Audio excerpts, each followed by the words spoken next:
Bonsoir, bonsoir, bonsoir tout le monde. Vous n'aviez pas le son, mais maintenant vous devrez l'avoir. Bonsoir Julien Nga, bonsoir Diane Dongo, bonsoir Isama Willy, bonsoir la famille, bonsoir Michelina Camorez au back-office, bonsoir Diane Dongo, bonsoir, tout le monde. Vous savez que nous sommes mercredi soir et comme tous les mercredis soirs, nous avons rendez-vous avec notre histoire. À cet effet, nous avons, comme vous le savez souvent, l'écrivain, essayiste, éditorialiste, polémiste. Il a beaucoup de casquettes. Monsieur Énorme Monsieur, que j'ai en régie et dont l'image vient de bouger, heureusement qu'il n'est pas encore à l'antenne. Donc il est en régie, il nous attend, il nous écoute. Et vous avez vu le jingle, l'annonce de cette émission. Vous savez très bien que dans notre web TV, nous ne faisons pas beaucoup attendre. Bonsoir Gisèle Fra.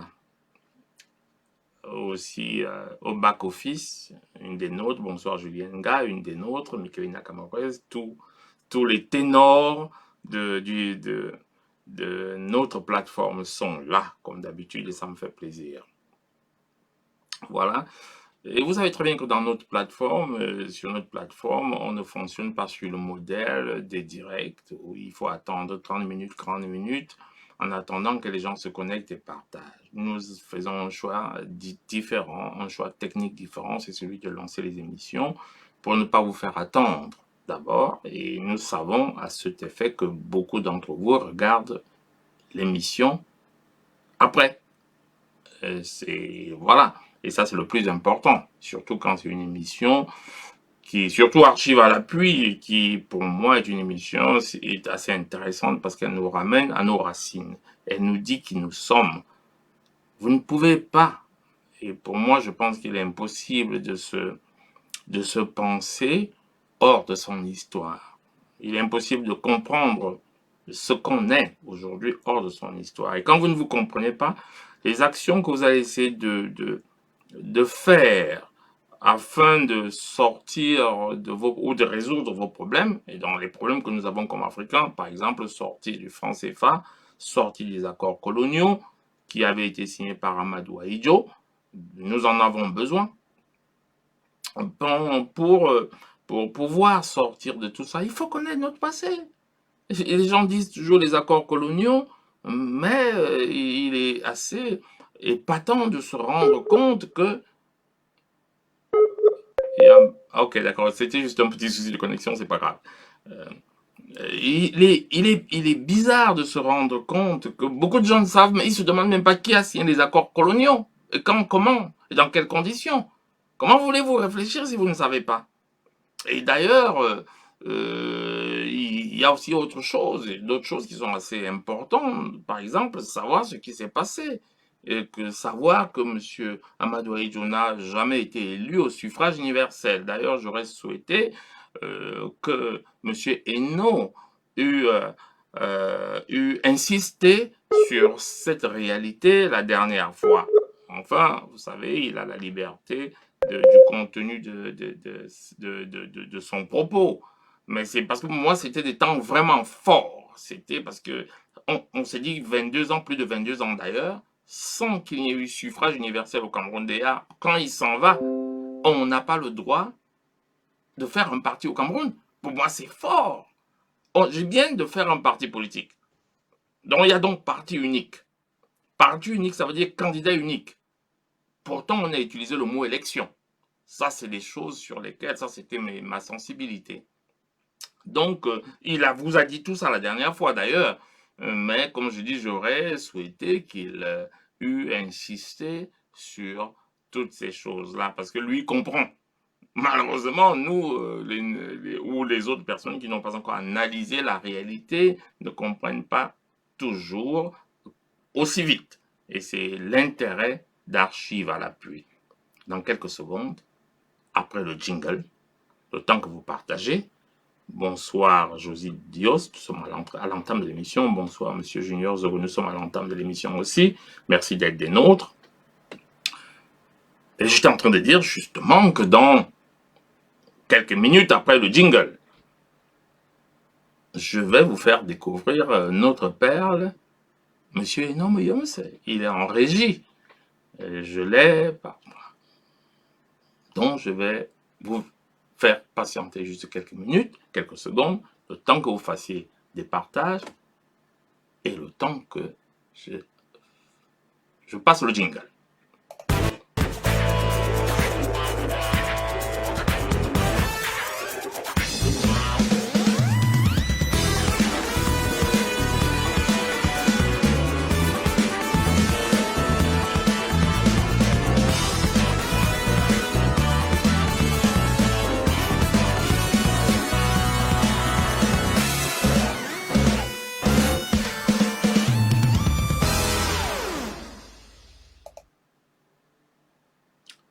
Évidemment, nous sommes bien dans Archive à l'appui. Il y a des retardataires comme Madame Enon, la cousine de notre précieux invité qui vient de nous dire Mbolo. Et j'en profite pour lui dire Mbolfe.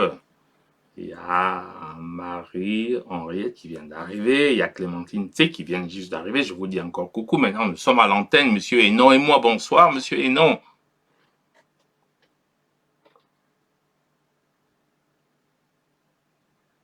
Nous sommes à l'antenne, monsieur Hénon. Bonsoir. Nos téléspectateurs vous voient et vous écoutent. Ok. D'accord. On peut commencer. Juste une minute, il y a un petit problème d'écho sur votre... Il y a un petit problème d'écho. Non, c'est moi. C'est au studio ici, je règle. T'en fais pas. Ne bouge pas. Ne bouge rien. Il y a un petit problème d'écho. Je retrouve ta connexion. Le duplex. Voilà. Voilà, en effet. J'ai oublié de couper ton écho. Voilà. Normalement, ça devrait aller. Là, si vous parlez, il ne devrait pas avoir d'écho. Bonsoir, Juliette Coty. Je peux y aller? Oui. Voilà. Bonsoir, monsieur Hénon. Ok. Ben, on ne va pas parler de l'histoire très, très lointaine. Comme d'habitude, nous allons venir un peu aux années 80. On laisse les années 50 et 40 et 60. On va parler de l'année 1982 et notamment du démarrage du régime du renouveau, les débuts de Paul Biya au pouvoir. C'est quelque chose que l'on a déjà oublié, comment ça avait commencé, quelles avaient été les embûches et autres. Bon, on ne va pas parler du coup d'État, on a tellement écrit là-dessus, tellement épilogué là-dessus. Non, mais d'un événement qui est maintenant, qui est devenu anodin, à savoir le tout premier voyage de Paul Biya en France, du nouveau président de la République en France. Aujourd'hui, ça peut paraître quelque chose de banal, le président de la République qui va en mission, en visite officielle en France, mais à l'époque, ça ne l'était pas. Et ça ne l'avait pas été en ce moment-là. Donc, je voudrais que nous nous attardions sur cet événement parce que ça en avait été un. C'était la toute première fois que le nouveau président de la République se rendait en France. Et vous savez que la France a été une de nos puissances colonisatrices. Et quelque part, le pouvoir de Yaoundé était pratiquement, bon, je ne vais pas dire utiliser des mots méchants, mais en tout cas, il dépendait fortement de Paris. Donc, cette émission, ce premier voyage de Paul Biya en France, parce que c'était, bon, il était devenu président à Yaoundé, mais il fallait bien qu'il soit adoubé par Paris. Donc, la première visite officielle du président Biya en France, elle se situe un peu dans sa prise de pouvoir. C'était un événement important dans sa prise de pouvoir. Et on peut liser l'histoire en séquencé, c'est-à-dire que c'est une série d'événements qui part de la décision du président Ahidjo à son départ pour l'exil au mois de juillet 1983. Bon, il a démissionné, on le sait, le 4 novembre 1982, et il est parti en exil au mois de juillet 1983. Ça, c'était, on va dire, 7 ou 8 mois ont été vraiment un tournant dans l'histoire du Cameroun. Ça a été un grand tournant. Et dans ce tournant, il y a des choses que l'on doit rappeler. La première des choses, parce qu'on les a oubliées aujourd'hui, c'est pour ça qu'il faut les rappeler. Ce que l'on doit d'abord dire aux Camerounais, c'est que c'est le 1er novembre 1982. 1er novembre 1982, le Premier ministre est à Paris. Il est à Paris, on le sait par le pilote avion présidentiel. C'est-à-dire que le président de la République, le président Ahidjo lui-même est parti en France, je crois, vendredi. Et le 1er novembre, c'était lundi. C'était lundi, un lundi. L'avion a ramené au Cameroun le même jour, lundi soir. L'avion est reparti à Paris mardi, le 2 novembre. Il a ramené le président mercredi, le 3 novembre. Et le 4 novembre, le président Ahidjo a démissionné. Bon, on ne va pas s'attarder sur on va appeler ça, en tout cas, cette rencontre à Paris qui est demeurée secrète, mais qui a eu lieu. En tout cas, les pilotes ne mentent pas. Les pilotes ont transporté le président Ahidjo sur la France, je crois, c'était vendredi. Ils sont venus chercher le Premier ministre Paul Biya. Ils l'ont emmené samedi, dimanche, et lundi, en fin de matinée, ils l'ont ramené au Cameroun. Il est arrivé lundi soir, lundi en fin de journée. Mardi, l'avion est rentré. Mercredi, il a jeudi, il a démissionné. Donc, qu'est-ce qui s'est passé lundi à Paris? Le week-end-là, bon, on en parlera à une autre occasion. Ce n'est pas notre objet aujourd'hui. En tout cas, il y a une rencontre à Paris avant le discours du 4 novembre. Il y a eu une rencontre à Paris entre le président Ahidjo, le premier ministre Biya et très probablement François Mitterrand ou d'autres personnes. En tout cas, il y a eu une rencontre à Paris. Comme exactement, il y avait eu une rencontre à Paris entre le Premier ministre, comment on appelle, Jean Ramadier, qui venait renverser Mbida. Il avait rencontré le vice-ministre Ahidjo à Paris au mois de janvier 1958. Et ils avaient discuté, et le vice-premier ministre Ahidjo est rentré au Cameroun. Jean Ramadier est arrivé au début de février, et il a renversé Mbida. Il a fait son coup d'État, on a viré Mbida, et le vice-premier ministre est devenu premier ministre. Ça s'est donc répété. Il y a eu une rencontre à Paris lundi, le 1er novembre 1982, à l'issue de laquelle le Premier ministre est rentré au Cameroun par l'avion présidentiel. Mardi, l'avion est reparti chercher le président de la République. Mercredi, il est rentré. Cette fois-là, il n'avait pas tenu d'audience à l'aéroport. C'était pas en Simalène avant, c'était encore l'ancien aéroport, parce qu'il tenait des audiences. Ce que le président Biya a fait aujourd'hui, il a copié sur le président Ahidjo. Le président Ahidjo, chaque fois qu'il revenait de tenir, passait 1 heure de temps à l'aéroport à recevoir des gens en audience, à accorder des audiences. Donc, cette fois-là, il n'avait pas accordé d'audience. Bon, il y avait le secrétaire général président, tout ça, Samuel Levoix et autres, mais il n'avait pas accordé d'audience. Il est monté dans sa voiture présidentielle et est allé au palais. Bon, président.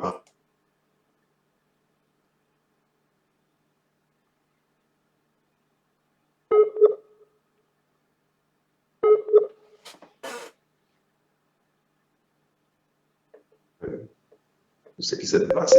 Donc, le président Biya, le président Ahidjo prononce son discours de démission. Le Cameroun est, pour ceux qui ne s'en souviennent plus, ou bien les tout jeunes d'aujourd'hui, ça avait été un séisme. Yaoundé s'est vidé en moins de 30 minutes. Les gens se disaient deux choses. Soit le président Ahidjo est en train de vouloir voir qui est contre lui, il va procéder à des arrestations après, soit alors il est mort, et c'est pas possible, c'est que des gens qui imitent sa voix. En tout cas, dans l'un comme dans l'autre des cas, il va y avoir du grabuge au Cameroun. Donc les gens se sont sauvés, ils sont rentrés chez eux. Yaoundé s'est vidé en moins de 30 minutes. Ils sont rentrés chez eux, dans le domicile. Bon, on va passer rapidement. Samedi, le nouveau président prête serment, le ministre Ahidjo Biya devient président, il prête serment. On est le 6 novembre. Amadou Ahidjo prend l'avion, il va à Garoua. Là-bas, l'accueil avait été plutôt hostile. La population ne comprenait pas qu'il puisse démissionner. Ça avait été très hostile. J'ai des témoignages nombreux de gens qui avaient été là. Vraiment, les gens sont venus l'insulter. Les gens n'avaient pas accepté ça. Et dimanche ou lundi, je n'ai plus la précision, il était parti en France. Il était parti en France lundi, peut-être dimanche le 7 ou lundi le 8 novembre, il est parti en France. Bon, qu'est-ce qui s'est passé à Garoua? On ne sait pas très bien dans la tête du président Ido, mais il avait ouvert son palais, les gens étaient venus, peut-être qu'il s'attendait à ce que les gens viennent lui rendre hommage, mais les gens avaient été vraiment exécrables, il avait insulté et tout, pensé des mots terribles. Au bout d'un moment, le président avait demandé, on avait mal pris l'insulter, il a dégagé, la gendarmerie s'est mis à taper les gens, sortez. Ils sont donc sortis de l'enceinte du palais, le président Ido s'est barricadé. C'était samedi le 6 novembre. Et dimanche ou lundi, là je n'ai plus la date précise, je crois que c'était lundi le 8, il a pris son avion, il est parti en France. Arrivé en France, curieusement, plus personne ne le prend au téléphone. Il appelle X, on ne le décroche plus. Oh, il est en réunion, il est ceci, on le prend plus. Et il n'est pas resté longtemps en France, je crois qu'il est resté peut-être 10 jours comme ça. Et lorsqu'il revient, il est accueilli à l'aéroport par le nouveau président, par Paul Biya, qui l'accueille encore comme s'il était le Premier ministre. Sirène et autres. Mais le président Ido, qui en France étant la mort, comme on nous disait, est revenu plutôt requinqué. Il était en forme. Qu'est-ce qui s'est passé? On ne sait pas très bien. Bon, en tout cas, il n'était plus à l'article de la mort. Et c'est là qu'il se lance dans ce qu'il a commencé, qu'il va organiser une tournée nationale pour demander aux Camerounais de soutenir le nouveau président parce que le peuple a été pas compris ce qui s'est passé. Donc, il va organiser une tournée nationale pour demander aux Camerounais d'être.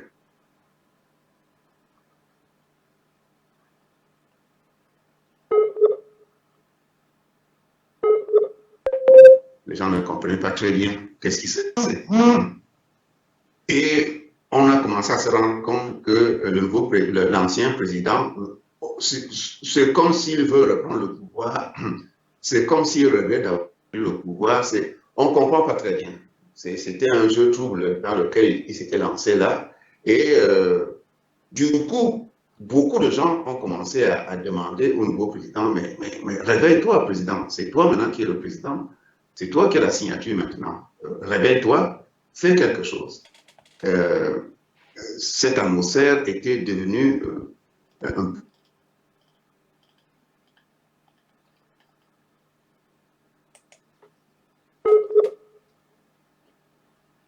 président. Est-ce qu'il était purien?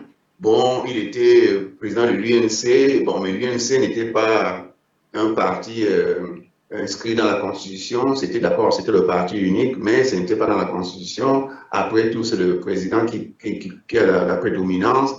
C'était une atmosphère difficile, on ne comprenait pas très bien.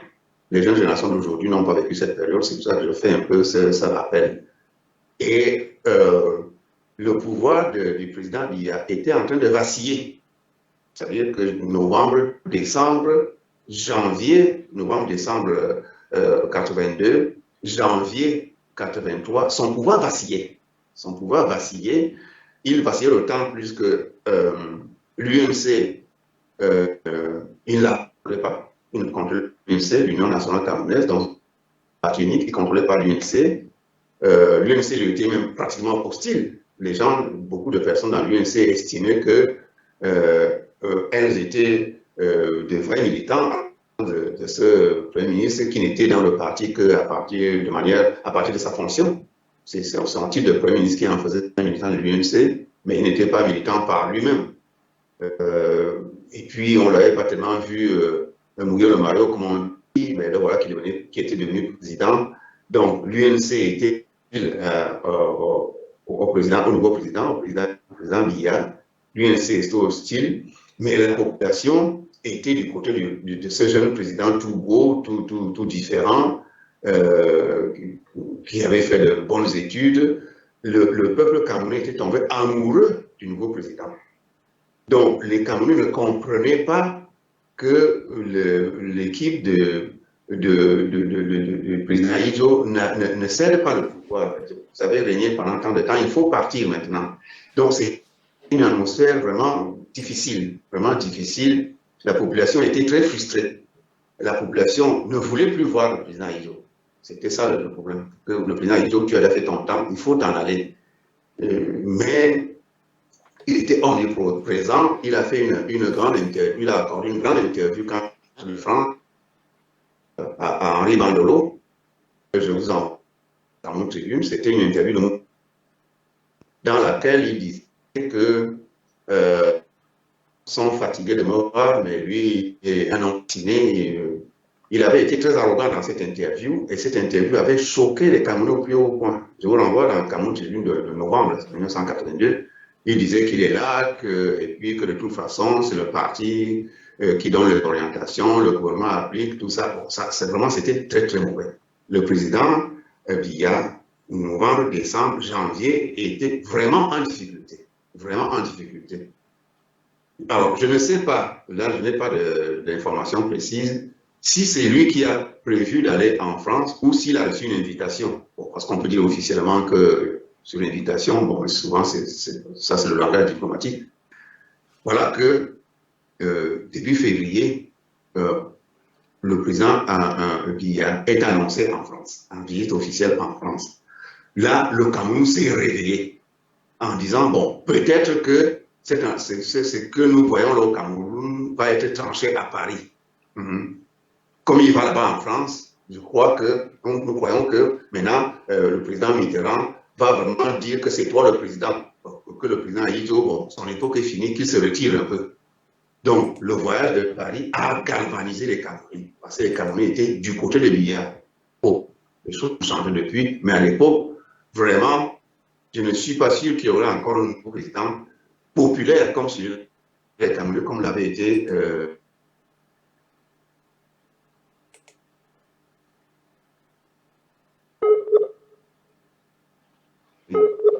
et donc, lorsque les Camerounais apprennent que Paul Biya vient en France, va en tournée officielle, en visite officielle en France, ça a été quelque chose de très bien accueilli par les Camerounais à l'intérieur de l'État et très bien accueilli par les Camerounais en exil.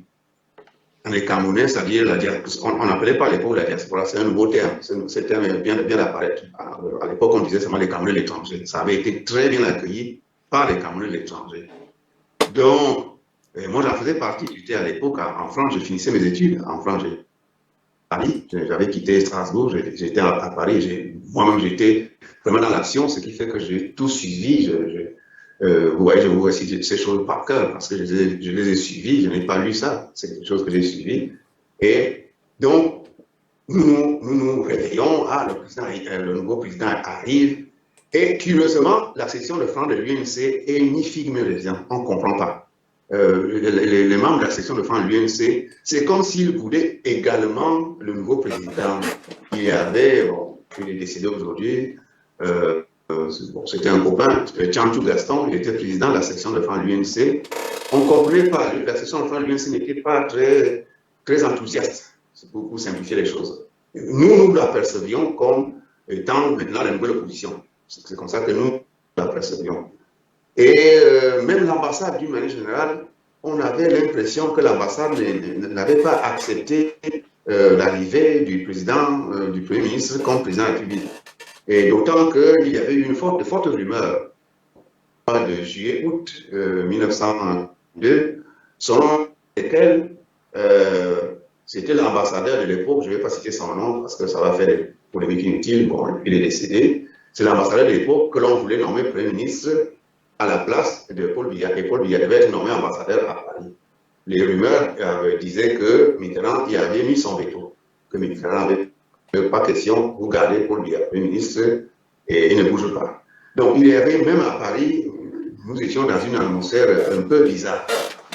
Par contre, ce que nous autres, ce que j'ai vécu, c'était le réveil de l'opposition camerounaise. C'est-à-dire que le régime d'Amadou Ahidjo avait terrassé l'opposition à l'intérieur du pays. Bon, elle n'existait pratiquement plus. Tout le monde était à prison, tous les contestataires. Bon, c'est nous, en France, qui faisions plus ou moins un peu de chahut, tout ça. Et nous étions avantagés, maintenant, encouragés par Mitterrand. Parce que sous Giscard, les Africains, on ne parlait pas en France. Giscard et Chirac Chirac Premier ministre, Giscard président, nous ont vraiment terrorisés en France. C'était quelque chose de... Ils nous tenaient vraiment à la gorge. C'est Mitterrand qui vient nous faire bénéficier de la loi 1901, c'est-à-dire que nous pouvions maintenant, nous, en tant qu'Africains, créer des associations, organiser des réunions, des meetings et tout. C'est Mitterrand qui nous fait bénéficier de la loi 1901. Donc, ça a été pour nous le réveil. Bon, même comme l'UNEC était déjà interdite, mais l'UNEC a se réuni de manière non officielle, a publié des journaux, a publié des tracts et autres. Et il y avait tous les exilés politiques du Cameroun qui étaient là, ceux qui étaient très connus, ceux qui n'étaient pas connus. Il y avait, par exemple, vous savez, il y avait Montgautier à Rouen, il y avait d'autres, je ne vais pas tous les citer. Et puis il y avait toute une colonie d'exilés politiques en Algérie. En Algérie, il y avait au moins deux, il y avait Abel Linga et il y avait Jean-Michel Tecam. Et l'arrivée, l'annonce du voyage officiel du président Biya en France coïncidait avec les vacances de février. Et les exilés politiques qui étaient en Algérie étaient tous remontés à Paris. Et donc, il y avait mon grand frère Jean-Michel Tecam, il y avait Abel, il y avait tout, pas seulement eux, même les gens comme c'est là que j'avais vu Dr Abba Siddiq, qui était le Tchadien, un exilé politique tchadien qui était en Algérie aussi, c'est là que je l'ai vu, je l'avais rencontré à Paris, chez Abel Linga, et d'autres étaient donc, et ça coïncidait avec l'arrivée du président, l'annonce de la visite officielle du président. Donc voilà comment nous, l'opposition, se mobilise. L'opposition se mobilise, il y a des réunions qui commencent à se tenir, qu'on remet des mémorandums au président de la République en lui disant il faut laisser l'UNC. Il faut laisser l'UNC et créer ton propre parti. L'UNC, c'est le parti d'Ahidjo, c'est le parti qui a fait du mal, causé du tort au Cameroun, il a arrêté les gens, il a mis les gens en prison, etc. Il a banni les libertés, il y a eu de presse et tout. Mais toi, il ne faut pas endosser le passif de l'UNC, il faut un parti, créer un nouveau parti, à toi, les Camerounais vont y aller. Et tu es quelqu'un d'extrêmement populaire, ne t'encombre pas du passif d'Ahidjo. C'était le discours que nous tenions en France à l'époque, toute l'opposition, en tout cas ce qui en tenait lieu, ce qui était en train de renaître, parce que c'était pratiquement totalement laminé. Donc, on a commencé à préparer le voyage du président Biya à Paris. Donc, il y avait trois groupes qui préparaient le voyage du président Biya. Il y avait l'ambassade, dans le corps diplomatique, le personnel de l'ambassade, le personnel diplomatique préparait cette visite du président Biya. Il y avait l'UNC, l'institution de France de l'UNC, qui la préparait. Et puis, il y avait nous, de la contestation, nous de l'UNEF, nous des gens comme ça, qui étaient des esprits libres. Nous étions aussi de la contestation. Et à l'époque, il y avait Philippe Essomba, qui travaillait dans le journal Dingo. Par la suite, il allait entre Afrique-Asie. Il avait travaillé à Dingo, il avait travaillé à Jeune Afrique. Mais à l'époque, il dirigeait Dingo. Donc, nous étions en relation. Et lorsque Jean-Michel Tecam et Abel Linga arrivent d'Alger, je les mets en contact. J'étais là le jour de cette rencontre. Abel demande à Essomba, est-ce que tu rencontres un Biya? Essomba lui dit oui. De toute façon, lorsqu'il sera là, il y aura au moins dans les dîners et autres, je pourrais le voir, ça c'est pas difficile, en tant que journaliste, parce que dans la salle et autres. Donc, ce jour-là, il y avait aussi Mongobeti. C'était au 180 rue de Bouchard. Je me souviens bien. Mongobeti était aussi là pendant cet entretien. Il y avait donc, bon, moi j'étais le poussier, j'étais le campin, j'ai achevé mes études à Paris. Il y avait eu, donc, il y avait Mongobeti, il y avait Abel, il y avait Somba était venu. On l'avait fait venir. Il est Philippe Somba, ancien de la radio Cameroun, qui avait été donc à Jeune Afrique et il dirigeait à l'époque Bingo. Donc il a dit oui, si vous avez des documents, il faut me les remettre, je vais les transmettre au président. Je vais les transmettre. Bon, donc des documents qui ont été confectionnés, des lettres, autres, pas grand-chose, des textes courants. On était parti du principe qu'il ne faut pas lui remettre des encyclopédies. C'était des petits documents, les 10-15 pages expliquant grosso modo qu'il faut, ce que je viens de dire, il faut ouvrir le pays, il faut ouvrir le pays à la démocratie, il faut libérer les prisonniers politiques, il faut rétablir la liberté d'expression, c'est-à-dire que les Camerounais commencent à créer des journaux, il faut laisser les Camerounais se déplacer, la liberté de déplacement, parce que vous savez qu'à l'époque, il y avait le visa de sortie. Pour sortir du Cameroun, il fallait un visa de sortie. Donc, si vous n'avez pas de visa de sortie, vous ne quittiez pas le territoire. Donc, le Cameroun était une grande prison dont le président a pu détenir la clé, on va résumer comme ça. Et il faut laisser les églises, parce que vous savez qu'à partir de 70, on avait mené une casse terrible aux témoins de Jéhovah, parce qu'ils avaient refusé de participer aux élections de 70, on avait interdit les témoins de Jéhovah et ils étaient persécutés au Cameroun. Donc voilà, c'est l'état, les propositions qu'il y avait dans ces documents-là. Donc, au président de la République, on disait, crée ton propre parti. Ne t'encombre pas de l'UNC. Deux, ouvre le pays. Ouvre le pays, c'est-à-dire que démocratise la vie politique. Laisse les journaux se créer, laisse les syndicats naître, laisse les associations, laisse les églises naître. Voilà à peu près ce qu'il y avait dans ces petits mémorandums qui n'étaient pas longs, parce que je les avais pratiquement tous lus. Cela avait été revenu à plus devant moi. Et on s'était séparés. Donc le président arrive. Je vous dis, à Orly, il y avait foule. Il faisait froid ce jour-là, mais il y avait foule. Les Camerounais étaient venus spontanément. Je peux même dire que ceux qui étaient à l'aéroport, qui n'étaient pas venus ici, étaient 10 fois plus nombreux que les militaires venus ici. Mais les Camerounais voulaient voir le nouveau président de la République. Il y avait foule à Orly. Il avait atterri à Orly-Ouest. Il y avait une foule pas possible à Orly-Ouest. Les gens, l'avion était arrivé, vous savez, en février, la nuit en Belgique, l'avion était arrivé vers 17 de la nuit, malgré le froid, il y avait, je ne sais pas, bon, je vais réfléchir, je peux dire qu'il y avait facilement, là, à Orly, ce jour-là, au moins 5000 personnes. Il y avait, les Camerounais voulaient découvrir le nouveau président. Bon, il est arrivé, le protocole l'a pris, bon, il y a eu un peu une déception. Il est allé, on l'avait amené à l'hôtel de Crillon, ça je m'en souviens bien, c'est à l'hôtel de Crillon qu'il avait été hébergé. La visite n'a pas duré longtemps, 2 ou 3 jours. 2 ou 3 jours, je crois. Bon, là-bas, on a monté de manière rapide. Voilà, comment on appelle ça, au journal de TF1, d'Antenne 2, le nouveau président du Cameroun est là, tout ça. Bon, la presse avait dit qu'il accorde des interviews, ça n'avait pas marché avec ce secrétaire d'ambassade. Je m'en souviens, le gars s'appelait, je crois, Boubacar. Il avait travaillé à la présidence, il s'était fait la présidence. Il avait, bon, je le comprends, hein, c'était l'époque unique, il avait pratiquement refusé toutes les interviews parce que c'est vers lui que les journaux, tous les journaux français, là, les Figaro et autres, il avait tout barré. Il est mort, le Boubacar. Il avait tout barré et il ne voulait pas que le président accorde l'interview. On ne peut pas lui reprocher, c'était la douceur.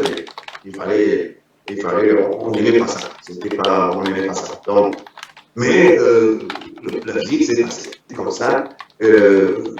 La grande chose que nous avons aimé a été qu'il a été reçu en audience par le président Mitterrand. Nous n'avons pas aimé cela en tant qu'acte de néocolonialisme, non. Mais nous avons aimé cela parce que ça nous paraissait comme un tournant dans l'affrontement Aïdjo Biya. C'était un tournant. Le fait que Mitterrand le reçoive, alors que Aïdjo venait d'être là, plus personne n'avait décroché le téléphone, c'était quelque chose de décisif. Et nous étions dans l'esprit qu'il faut pousser le président Biya à démocratiser le Cameroun. C'est contre les classiques de l'UNC, à preuve de la section de France de l'UNC, on ne comprenait pas son comportement. À preuve de l'UNC même au Cameroun, on ne comprenait pas son comportement. L'UNC était devenue la nouvelle opposition du Cameroun. Et c'est le peuple camerounais et toutes les associations et autres qui étaient maintenant devenus la majorité. On va résumer comme ça. Donc, quand le président Biya est reçu par Mitterrand, nous sommes contents dans ce sens, que ça va au moins décanter les choses. Le flou là va cesser. Et en même temps, nous pensons, nous lui donnions le crédit qu'il va venir changer les choses dans le sens de la démocratie et autres. Mais, inutile de vous le cacher, nous avons eu une douche froide lorsque le président Biya est sorti de l'entretien avec le président Mitterrand. Parce qu'à la sortie, on lui a posé plein de questions et on lui a demandé est-ce qu'il va faire le multipartisme. Il a répondu non. Il a répondu non. Il a dit c'est au sein de l'UNC que doivent s'exprimer toutes les opinions. L'UNC est un parti démocratique, ce n'est pas le parti de quelqu'un, c'est le parti de tous les Camerounais. C'est au sein de l'UNC que toutes les tendances peuvent s'exprimer. Et il invite les Camerounais qui veulent le changement, tout ça, à venir adhérer à l'UNC parce qu'il y a le débat démocratique au sein de l'UNC. Et il a dit quelque chose, qui est une phrase qui est restée célèbre. Au Cameroun, actuellement, il n'est plus nécessaire de gagner le maquis pour exprimer ses opinions. Bon, voilà ce qu'il avait déclaré et il est parti monter dans sa voiture. Bon, ça avait été une vraie douche froide pour toute la mobilisation que nous avons faite à Paris. C'est pas ça qu'on voulait entendre de lui. On voulait entendre de lui qu'il dise oui, nous allons à la démocratie, oui, nous allons à la presse libre, oui, nous allons au syndicat libre, oui, nous allons lever le visa de sortie, oui, nous allons fermer les prisons politiques, oui, nous allons abolir l'ordonnance de 1962. Donc, vraiment, ça a été pour nous une douche froide.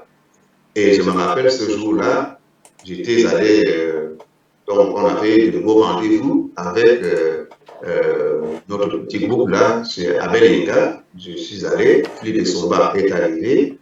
Alors, Abel Inga lui a demandé est-ce que tu as donné les lettres, remis les documents au président Biya.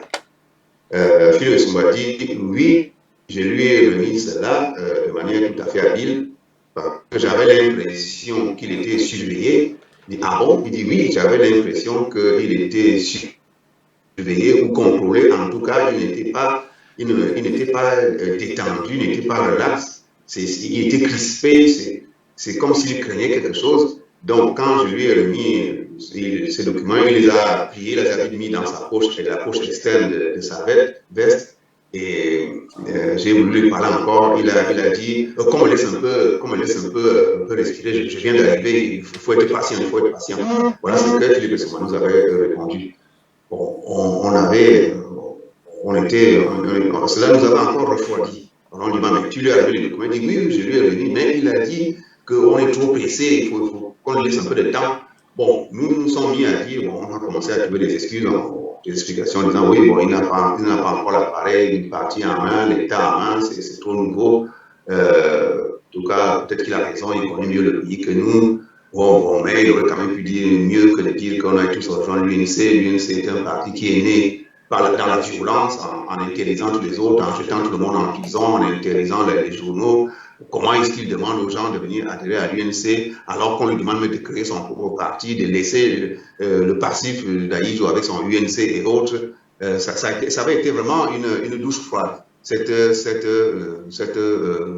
réponse-là, cette réponse officielle, à savoir que tout le monde peut maintenant rejoindre l'UNC, il n'est plus nécessaire de gagner le maquis au Cameroun pour exprimer ses opinions. Alors, on avait dit oui, mais on va venir exprimer nos opinions sans gagner le maquis, alors que l'ordonnance de 62 est encore là, alors que les passeports ne sont pas délivrés aux Camerounais.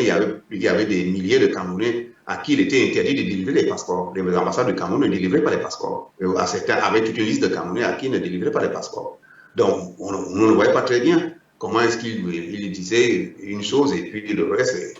Il n'a rien fait comme signe, il n'avait rien fait comme signe, geste qui pouvait nous faire penser qu'il était l'homme du changement. Et puis, sans oublier qu'il avait dit qu'il ne faillirait pas, le président il n'a pas failli, lui aussi ne faillirait pas. Bref, ce voyage avait été une grande déception de ce côté-là, de ce point de vue-là, pour la communauté camerounaise en France.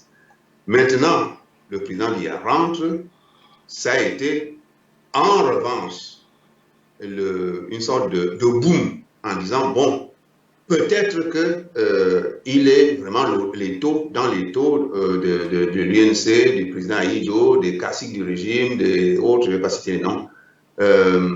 Bon, et donc il faut peut-être que nous créions une sorte de mouvement d'ensemble, de lame de fond, de dynamique, pour amener l'opinion publique à comprendre que les Camerounais veulent le changement, on ne veut plus du parti unique, on veut l'ouverture du pays, on veut qu'il y ait la démocratie, qu'il y ait la presse libre, que la liberté d'aller et venir, qu'on puisse créer des partis politiques et autres, et que lui-même, que le sien, que lui-même, qu'il laisse l'UNC à Ahidjo. Donc, je peux dire, pour prendre une expression d'aujourd'hui, que c'était la naissance de la société civile camerounaise. C'est-à-dire des personnes qui disaient, non, nous, on n'est pas, ton UNC, là, on n'est pas question. Et puis, bon, il y avait plein de gens qui disaient, ouais, l'UPC, c'était la guerre, le maquis, et on ne peut pas y adhérer, mais les gens s'étaient maintenant commencé à se mobiliser. Il y avait des réunions dans tout Paris. Les week-ends étaient devenus des week-ends politiques. Vraiment, il y avait une effervescence pas possible à Paris. Et progressivement, les Camerounais ont commencé à créer ce qu'ils ont appelé des cercles de réflexion. Des cercles de réflexion qui se réunissaient. Je vais citer des mémoires, il y avait le lien qu'avait créé Ernest Koumbing Bilitik. Il finira par créer un parti au Cameroun. Il y avait Horizon 85, parce que les élections étaient pour 1985, qu'avait créé Bias Pierre. Il y avait, je pense oublier, il y avait plein de petits groupes comme ça. Et moi-même, j'avais créé un journal que j'avais intitulé Demain le Cameroun. Une feuille de 4 ou 6 pages que je diffusais gratuitement. Je l'avais appelé Demain le Cameroun. Bref, la société civile, pour prendre le terme d'aujourd'hui, est née en France.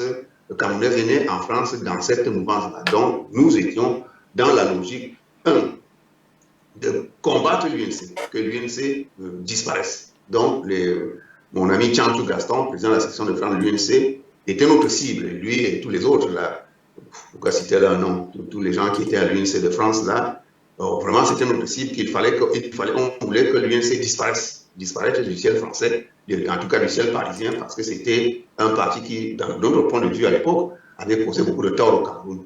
Il fallait cela. Et curieusement, nous avions des échos favorables à partir du Cameroun, que c'est le même esprit, la même atmosphère qui est en train de régner au Cameroun. Les gens demandent au président de laisser cette histoire de l'UNC, de créer son propre parti, de s'émanciper des gens d'Ahidjo, qu'il ait le courage de se débarrasser, de se défaire de ce qu'on appelait à l'époque les caciques. Et peu de temps après, je peux dire que c'était en réponse à toute cette effervescence qui avait été lancée par plusieurs personnes à Paris, dont moi et d'autres. Le président décide donc d'envoyer une mission, comment dire, ils avaient appelé ça une mission d'écoute ou je ne sais pas quoi. En tout cas, il y avait une délégation de l'UNC qui devait faire le tour de la France pour écouter les Camerounais, les doléances et autres. Cette émission était conduite par Sabal Leko, il y avait des gens comme Ebonga Lamé, il y avait les gens Ouna d'Albert, il y avait plein de gens là, les noms commencent à partir. Ils étaient venus à une forte délégation de l'UNC, ils nous avaient réunis à un hôtel non loin de l'Arc de Triomphe à Paris. Et pendant toute une soirée, on s'est terminé séparés vers les 23 heures. On a été venu vomir notre haine de l'UNC et du régime qui prévalait au Cameroun. Il fallait qu'il y ait la démocratie, il fallait qu'il y ait la liberté d'expression, qu'on vide les prisons politiques, qu'on ferme Mantoum, qu'on ferme Tcholiré. Et on a vraiment, ça a été pour nous un défouloir. Et ils ont fait comme ça le tour de France. Ils ont été à Lille, ils ont été à Lyon, ils ont été à Bordeaux, ils ont été, je crois, à Rennes. Oui, je crois qu'ils ont été aussi à Rennes. Et ils sont rentrés au Cameroun.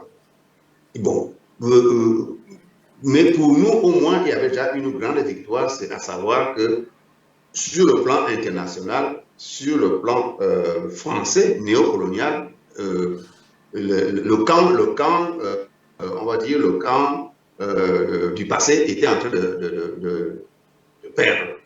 Par la réception de Biya à Paris, il était perdant. Et nous maintenions la pression. On a commencé à distribuer par divers moyens des tracts sur le Cameroun en disant il faut que le Cameroun change, il faut que le Cameroun évolue. Et peut-être que ça a beaucoup joué dans l'évolution des choses. Et plus le pouvoir, l'ancien pouvoir résistait, plus nous aussi, nous montions à l'assaut. Premier grand web qui nous a un peu désarçonnés dans cette lancée, c'est-à-dire il y avait les investitures au sein de l'UNC, les investitures pour les mairies, pour les conseils municipaux. Le président Biya propose qu'il y ait des primaires au sein du parti. Parce que quand le président Biya a pris le pouvoir, il y avait déjà en Côte d'Ivoire la pluralité de candidatures au sein du PDCI, du parti unique. C'est-à-dire qu'Houphouët-Boigny sentait déjà que le terrain, le sol lui échappait. Donc Houphouët-Boigny avait initié une idée à savoir, bon, maintenant, le parti ne présente plus un candidat, mais c'est la base qui choisit les candidats. Donc, le président Biya reprend cette idée. Il dit, le président, bon, au niveau du conseil municipal, des conseils municipaux, c'est la base qui va maintenant élire les conseillers, premièrement. Deuxièmement, il va mettre fin à la liste nationale unique. Bon, nous dansons en disant, donc la pression que nous faisons, ça paye quand même. Parce qu'à l'époque, c'était le comité central qui sortait une liste unique et nationale, c'est-à-dire de Kousséri à qui aussi, le comité central de l'UNC publiait une liste à sa guise. Il choisissait en plein, il nommait les conseils municipaux. Il les nommait et c'était comme ça. Donc, le président Biya décide de mettre fin à la liste unique et nationale. Et il dit, il faut que maintenant, les sections de l'UNC, dans les départements, tout ça, votent eux-mêmes, choisissent les candidats. Donc, nous nous mettons à jubiler en disant, mais ce que nous faisons là, ça commence à payer. Et on voit que le président Biya, il veut vraiment, finalement, bon, il nous écoute. Il faut qu'on maintienne la pression. Nous pensons que nous allons évoluer vers la démocratie. Mais patatras, le président Ahidjo dit niet. Le président Ahidjo et Aïssin Bodo, ils disent niet, pas de liste, pas de primaire au sein du parti, et on maintient la liste unique. Ça a été vraiment la seconde douche froide après celle du perron de l'Élysée. La seconde douche froide. On dit mais c'est pas possible, ce pays ne peut pas avancer. Et vraiment, ça a été un coup dur pour on va appeler ça les forces du changement au Cameroun. Si tant à l'étranger qu'à l'intérieur du Cameroun. À l'intérieur du Cameroun, ça avait été très mal pris. Les gens avaient espéré que qu'ils puissent maintenant eux-mêmes choisir les conseillers municipaux, au moins envoyer les noms, eux-mêmes choisir les noms, même si au niveau du comité central, on va aller au bureau du politique, au niveau du politique, on va embarrer quelques-uns. Mais voilà qu'on nous maintient le statu quo. Ça avait été vraiment très mal pris. Nous avons estimé aussi, encore une fois, que peut-être que le président ne tient pas encore les rênes du pouvoir. À la preuve, l'UNC, vous voyez, on vient de le mettre en minorité. Le président Ahidjo, les Bongalamé, les Ouna d'Albert, les Issimbodo, tout ça, ils viennent de le mettre en difficulté. Bon, passons. Et peu de temps après, je me rappelle, Moussa Yahya était venu à Paris. Moussa Yahya était venu à Paris et nous avons réussi à obtenir une entrevue avec lui à l'ancienne ambassade. Et on lui a demandé, parmi les questions, on lui a demandé. Bon, il était vraiment très amer. Moussa Yahya était très amer. C'est quelqu'un qui était contre toutes ces histoires-là de démocratie et autres. C'est l'impression qu'il m'avait donnée en tout cas. Et je me rappelle, je lui avais posé la question suivante. On l'appelait président, il était vice-président à l'Assemblée.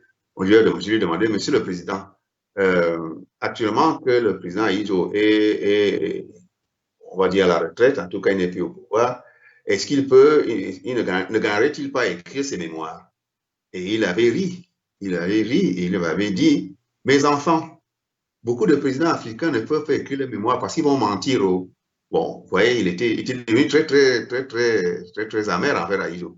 Il était très amer. D'ailleurs, je crois que c'est peu de temps après que le président Aïdjo lui-même l'a exclu du parti. Il y avait lui, il y avait, oh, les noms commencent à m'échapper.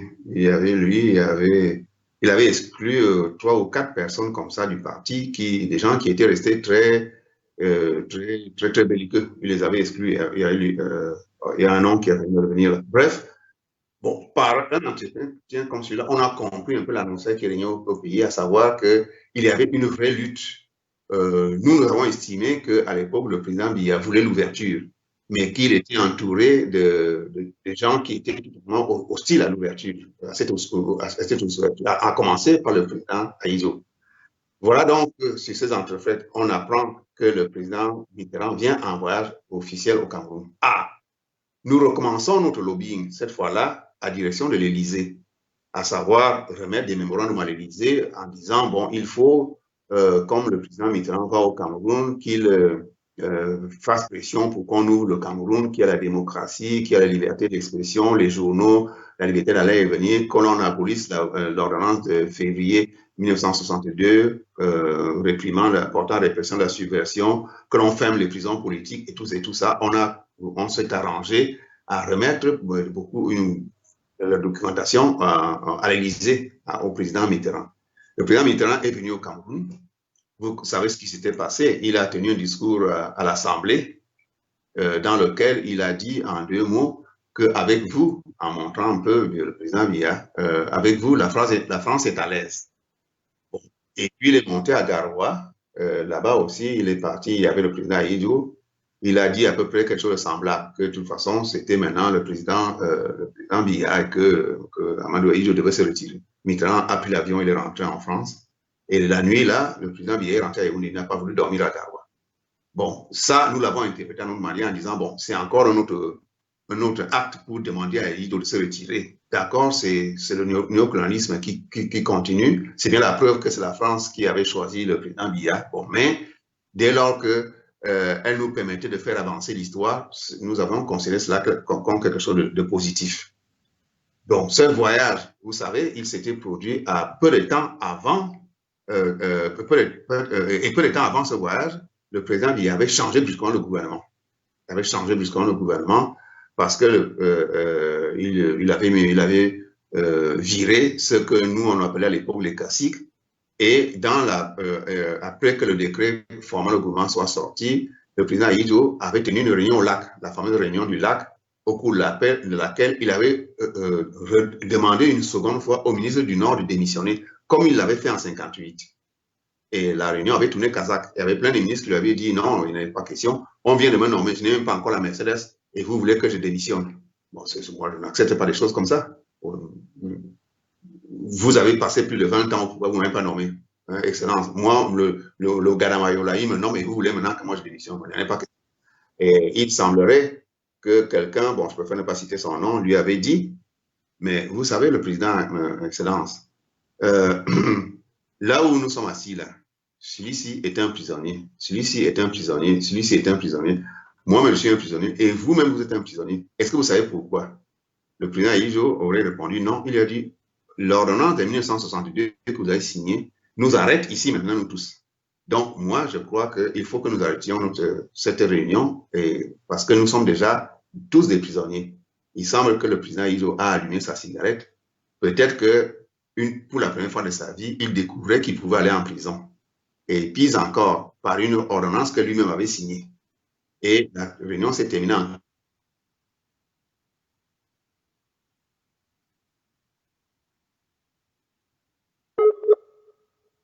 au mois de juillet 83. Ça devait être un jeudi ou un jeudi, je crois, oui. Un jeudi, moi, je suis allé à Orly attendre un parent. Le vol, curieusement, est arrivé avec un grand retard. Le vol est arrivé vers 19 heures. Donc, c'était un jeudi. Donc, je suis allé à Orly attendre un parent. Cameroun Airlines n'allait pas encore à Roissy. On s'était à Orly. Et le vol est arrivé avec beaucoup de retard. Le vol est arrivé vers les 19 heures. Lorsque les gens descendent, ils nous disent, ah, mais le président Aïdjo est monté, on a quitté Douala vers 14 heures au lieu peut-être même 13 h 14 au lieu de 10 heures, parce que le vol c'était toujours 10 heures Douala et 16 heures, 15 h 30, 16 heures Orly. Mais on a quitté Douala vers 13 h 14 heures parce qu'on attendait un avion qui venait de Garoua avec le président Aïdjo, et il est monté dans l'avion avec 2 conteneurs et nous avons été déviés, nous avons atterri à Nice. Et à Nice, le président Aïdjo est descendu avec ses conteneurs et tout. C'est pour ça que nous arrivons si tard ici. Ah bon? C'était au mois de juillet 1983, je m'en souviens très bien. Bon, j'ai pris mes parents, on a démarré la voiture, on est parti. Et en fait, c'était le départ en exil du président Aïdjo. Donc, voilà comment s'est terminé ce cycle-là qui a commencé de la démission du président Aïdjo à son départ en exil, avec au milieu le voyage officiel de Paul Biya en France, avec tout ce qui s'est passé tout autour, les préparatifs, les affrontements et l'arrivée du président Mitterrand au Cameroun, un peu comme pour introniser le président Biya à Yaoundé après l'avoir fait à Paris. Donc, je dis, il faut retenir 3 choses. Cette période-là, démission du président Aïdjo. 2, voyage de Paul Biya à Paris pour prendre le pouvoir, pour le conforter. Et 3, départ en exil d'Aïdjo. Cette cette séquence part de novembre 1982 à juillet 1983. Peu de temps après, vous vous souvenez ce qui s'est passé. Il a été condamné pour ses tentatives de coup d'État. Après, il a démissionné de l'UNC au mois d'août 83, etc., etc. Je voulais vous rendre compte de cette page de l'histoire du Cameroun qui n'est pas bien connue, à savoir comment est-ce que la société camerounaise, la société civile est née au Cameroun, ce qu'on appelle aujourd'hui société civile, en tout cas des personnes, des associations et des autres ont fait irruption sur la scène politique contre l'UNC, contre les caciques de l'époque. Voilà à peu près ce que je voulais vous dire par rapport au premier voyage du président Biya en France au mois de février 1983. Merci. Je pourrais répondre à quelques questions avant d'aller me reposer.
Bonsoir, bonsoir. Je vois que j'ai oublié le son.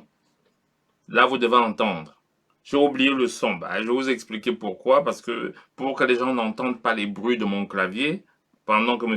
Eno est en ligne, je coupe le son. Et très très souvent, on entend dans des bruits de fond, des bruits de clavier qui sont gênants. Alors, pour qu'il n'y ait pas ces bruits de clavier, je coupe le son. Et parfois, quand je me remets à l'antenne, j'oublie de remettre mon son. Je le coupe pour le confort de ceux qui écoutent. J'espère que maintenant vous avez le son. Vous devez l'avoir maintenant. Vous devez l'avoir maintenant. Très bien. Donc, je vous expliquais que, je vois que vous l'avez. Je vous expliquais alors que, voilà, monsieur, ça fait à peu près, le moniteur me dit qu'on est là depuis 1 heure. Monsieur Eno est en train de terminer alors que là, nous étions au maximum de connexion. C'est dû au fait que dans l'émission sur Facebook, les gens ont souvent l'occasion de se connecter avec du retard. Mais nous, on prend l'habitude de lancer les émissions juste tout de suite. On le fait toujours pour que les gens se synchronisent. Voilà. Mais en même temps, on avait quand même une concurrence grave aujourd'hui. Madame Bagbo était en direct sur Afrique Média. C'était difficile de vous avoir. Bon, ça, je le sais. Mais c'est pas grave, vous étiez là, nombreux comme d'habitude. Vous êtes venus un peu plus nombreux vers la fin, malheureusement. Voilà, très bien. Comme toujours, on a écouté avec passion. En tout cas, un regard qui nous est assez souvent rarement proposé. Et il y a une question de Monsieur Lacause 237. Il dit, j'ai une question plutôt culturelle. Quelle est l'origine des noms Betty? Pourquoi certains de nous avons parfois des noms d'animaux et de faune? Merci. Je ne sais pas si vous pouvez l'aider. C'est la question s'adresse à M. Eno. Quelle est la question? La question, et je recommence, il dit qu'il a une question plutôt culturelle. Quelle est l'origine des noms Betty? Pourquoi certains de nous avons parfois des noms d'animaux de la faune? Moi, je pourrais essayer de répondre, en fait, c'est notre culture, c'est notre passé, c'est nos vrais noms. Et on nous donnait des noms en fonction de la sensibilité culturelle du peuple. C'est-à-dire que moi, mon grand-père s'appelait par exemple The, qui veut dire la panthère.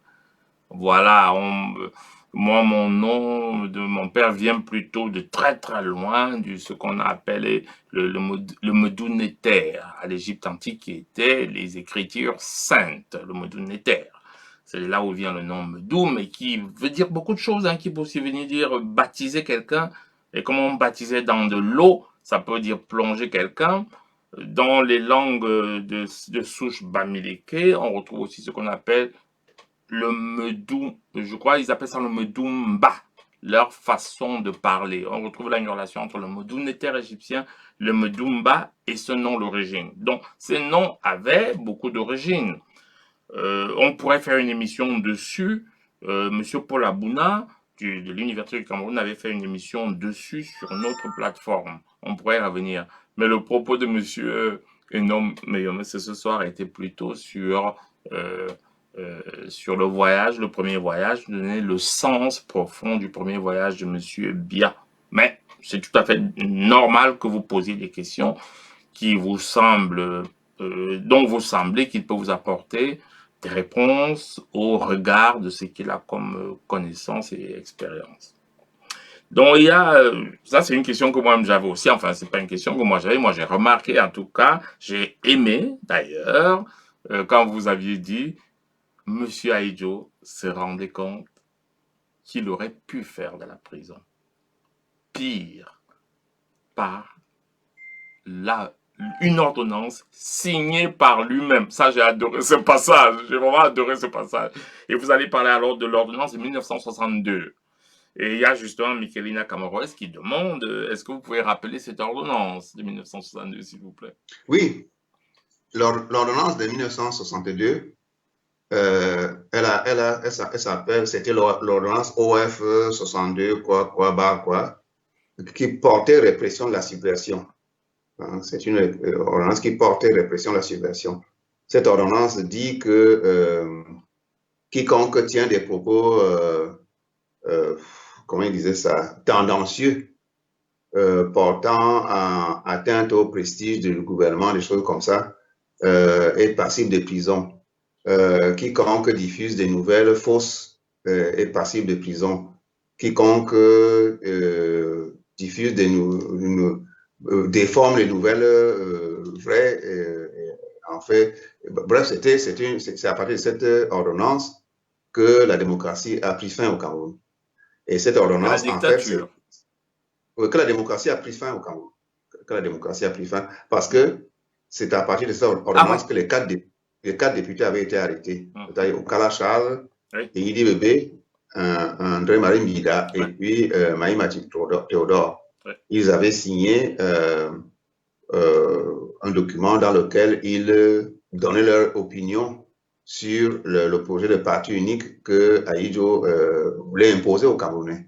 Donc, ils disaient non, ils avaient créé ce qu'ils avaient appelé le Front Uni. Ils disaient non, pourquoi aller au parti unique alors bon, il avait publié au mois de, je crois, au mois de juin 1962. Et au mois de juillet, ils ont été, à fin juin, ils ont été arrêtés. Au juillet, ils ont été condamnés par le tribunal militaire à 3 ans de prison ferme. Donc, Mbida est sorti aveugle de prison. Et Yidi Bébé est sorti très malade. C'était le frère aîné de Francis Bébé. Il est sorti très malade. Il est mort quelques temps après. Il est mort en 66. Parce qu'ils sont sortis en 65. Il est mort en 66. Maïma Matip et Okala sont sortis indemnes. Maïma Matip s'est retrouvé député, finalement vice-président de l'Assemblée. Et Okala, Aïdjo en avait fait un ambassadeur itinérant. Bon, c'est à partir de cette ordonnance également que plein de journalistes ont gagné la prison. C'est à partir de cette ordonnance que l'on a arrêté les gens à qui mieux, pour un oui, pour un non, dès qu'on vous taxez de subversif. C'est un thème qui a disparu aujourd'hui. Mais à l'époque, sous Aïjo, si on vous disait que vous étiez subversif, c'était quelque chose de terrible. Vous pouviez vous retrouver à Mantoum sur la base de cette ordonnance ou à tolérer. Donc, cette ordonnance de 62 a été terrible au Cameroun. Elle a anéanti la démocratie au Cameroun. Donc, bon, heureusement, elle a été abolie en 90. Elle a été abolie en 90. Donc, voilà à peu près ce que je peux dire sur l'ordonnance OF 62, bar, je sais plus quoi là. Du mois de mars. Elle a été signée au mois de mars 1962. Ça, je l'ai dans mes documents là. Si je savais, je l'aurais sorti. Non, je ne l'ai pas dans ces livres-ci. Je l'ai dans d'autres documents. Je l'aurais sorti. Je ne sais pas si je l'ai là dans le livre de. Ça m'étonnerait. Je ne sais pas. Attends, je vais voir. Peut-être que je l'ai là. Non. Je l'ai pas là. Sinon, je vous l'aurais lu. Bon, ce qu'on va faire, c'est qu'on va faire des recherches sur Internet. Si vous avez le document, je le publierai sur notre page. Après l'émission, les gens pourront consulter cette ordonnance de 1962. Je me rappelle d'ailleurs que vous en avez déjà parlé dans certains de nos homicides, des émissions. C'était cette fameuse ordonnance qui donnait, qui donnait les objets de subversion, en tout cas qui disait à partir de quel moment vos actions, les actions que vous posez peuvent être qualifiées d'actions subversives au Cameroun. Et je me souviens d'ailleurs, j'étais très très petit, je dis 6-7 ans, j'ai entendu parler. Dès que tu disais quelque chose, on disait, mais attends, tu es subversif. Voilà, mais c'était ça. Mais on était gamin, on a grandi dans ce climat de terreur. Je rappelle aussi à tous ceux qui nous écoutent que quand M. Eno parle de Mantoum, de Cholire, de Yoko, c'était des prisons dites politiques où quand on y allait, c'était sans billet retour. C'était des véritables de prisons politiques. C'est très très bien parce que qu'on vous retransmet le climat de l'époque Aïdjo. Il va, remarquez, c'était une ordonnance, c'était pas une loi votée dans un parlement. Remarquez, on a déjà expliqué ici ce que c'est qu'une ordonnance. Il va prendre toutes les manettes du pouvoir, va voter les lois tout seul, il va tout faire tout seul, il va dire qu'il y aura un parti unique, c'est important. Il y avait un parti unique, tu n'avais pas le droit de faire un parti. Et c'est très bien quand M. Hénon dit, il s'était retrouvé dans une réunion avec des nordistes, leur demandant de faire le coup d'État exactement qu'il a fait à Marine Bida, c'est-à-dire demander aux nordistes de partir, sauf que là, il tombait sous le coup de sa propre ordonnance. Et il prenait conscience du fait qu'il aurait pu être en prison. Je ne sais pas s'il y a d'autres questions. Voilà, vous avez le merci de Madame Michelina pour l'explication sur l'ordonnance de 1962. Et voilà, je vous fais juste un petit rappel. Rappelez-vous que les lois que Camto conteste aujourd'hui, c'est lui qui les a créées, en tout cas son propre cabinet, pour lequel il a gagné un marché de 14 milliards. Quand il dit que le code électoral n'est pas bon, il faut dire que c'est lui qui l'a créé. C'est dans la commission de création, il était ministre de la Justice. Toutes les lois aujourd'hui, il dit qu'il en garde à vue. Enfin, on en rediscutera dans Vivement lundi prochain. C'est pas le propos. Mais je tenais à faire le parallèle que M. Camto se plaint des lois qu'il a créées, écrites par lui-même, qu'il a fait appliquer sur d'autres Camerounais. Ok. Apparemment, il n'y a pas S'il n'y a plus de questions, que je puisse me reposer. Ok, d'accord. Donc, très bien. Merci d'avoir été notre invité encore une fois ce soir.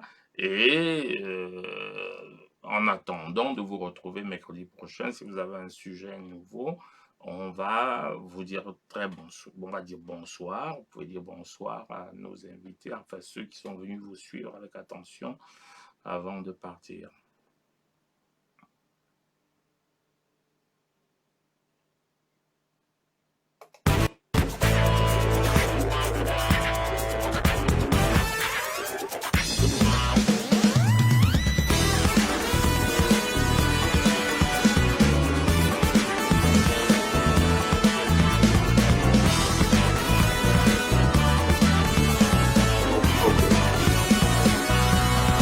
Bon, ça va.